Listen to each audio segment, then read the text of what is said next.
तो आज श्री कृष्ण जन्माष्टमी के अवसर पर मैं लेके आई हूँ हरिवंश का वर्णन एवं श्री कृष्ण अवतार की संक्षिप्त कथा। अग्निदेव कहते हैं, अब मैं हरिवंश का वर्णन करूँगा। श्री विष्णु के नाभि कमल से ब्रह्मा जी का प्रादुर्भाव हुआ। ब्रह्मा जी से अत्रि, अत्रि से सोम, सोम से बुध एवं बुध से पुरुरवा उत्पन्न हुए। पुरुरवा से आयु, आयु से नहुस और तथा नहुस से ययाति का जन्म हुआ। ययाति की पहली पत्नी देवयानी ने यदु और तुर्वस नामक 2 पुत्रों को जन्म दिया।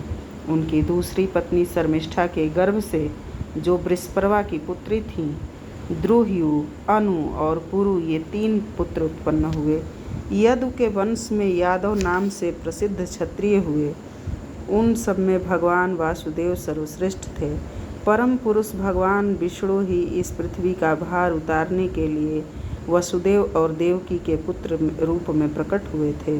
भगवान विष्णु की प्रेरणा से योग निद्रा ने क्रमशः 6 गर्भ, जो पूर्वजन्म में हिरण्यकशिप के पुत्र थे, देवकी के उदर में स्थापित किए।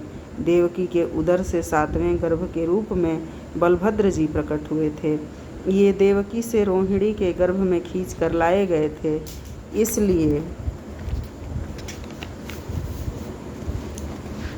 इसलिए संकर्षण तथा रोहिणेय कहलाए।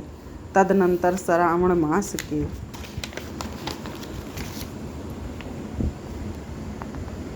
कृष्ण पक्ष की अष्टमी को आधी रात के समय 4 भुजाधारी भगवान श्रीहरि प्रकट हुए।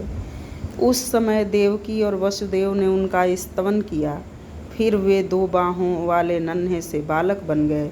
वसुदेव ने कंस के भय से अपने शिशु को यशोदा की सैया पर पहुंचा दिया और यशोदा की नवजात बालिका को देवकी की सैया पर लाकर सुला दिया। बच्चे के रोने की आवाज़ सुनकर कंस आ पहुंचा और देवकी के मना करने पर भी उसने बालिका को उठाकर शिला पर पटक दिया। उसने आकाशवाणी से सुन रखा था कि देवकी के 8वें गर्भ से मेरी मृत्यु होगी, इसलिए उसने देवकी के उत्पन्न हुए सभी शिशुओं को मार डाला था। कंस के द्वारा शिला पर पटकी हुई वह बालिका आकाश में उड़ गई और वहीं से इस प्रकार बोली, कंस, मुझे पटकने से तुम्हारा क्या लाभ हुआ? जिनके हाथ से तुम्हारा वध होगा वे देवताओं के सर्वस्वभूत भगवान तो इस पृथ्वी का भार उतारने के लिए अवतार ले चुके। ऐसा कहकर वह चली गई। उसी ने देवताओं की प्रार्थना से शुंभ आदि दैत्यों का वध किया। तब इंद्र ने इस प्रकार स्तुति की, जो आर्या, दुर्गा, वेद गर्भा, अंबिका, भद्रकाली, भद्रा, क्षेम्या, क्षेमकरी तथा नैक बाहु आदि नामों से प्रसिद्ध हैं। उन जगदम्बा को मैं नमस्कार करता हूँ, जो तीनों समय इन नामों का पाठ करता है, उसकी सब मनोकामना पूर्ण होती है। उधर कंस ने भी बालिका की बात सुनकर नवजात शिशुओं का वध करने के लिए पूतना आदि को सब ओर भेजा। कंस आदि से